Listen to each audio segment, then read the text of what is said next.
আপনি নিজে অবাক হয়ে যাবেন।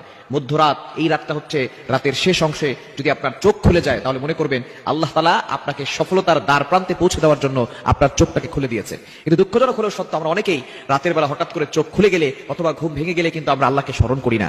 এই সময়টা হচ্ছে সবচেয়ে গুরুত্বপূর্ণ সময়। বুখারী শরীফের বর্ণনা, নবীজি সাল্লাল্লাহু আলাইহি ওয়াসাল্লাম জানিয়ে দিয়েছেন, নবীজি সাল্লাল্লাহু আলাইহি ওয়াসাল্লাম বলেন, রাতের শেষ অংশে, মধ্যরাতের পরেই রাতের শেষ অংশে যখন রাত একেবারে গভীর হয়ে যায়, এই সময়টা আল্লাহ তাআলা প্রথম আসমানে চলে আসেন এবং আল্লাহ তাআলা বান্দাদেরকে ডাকতে থাকেন, কার কি লাগবে আমি আল্লাহর কাছে চাও।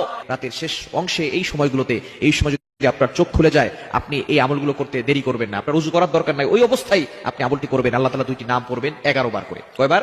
এবং দুইটি নাম পড়ার আগে আপনি 3 বার দুরূদ শরীফ পড়বেন। দুরুদের ভিতরে সর্বশ্রেষ্ঠ দুরুদ হচ্ছে দুরুদ ইব্রাহিম। এই দুরুদটি বেশি বেশি পড়ার চেষ্টা করবেন।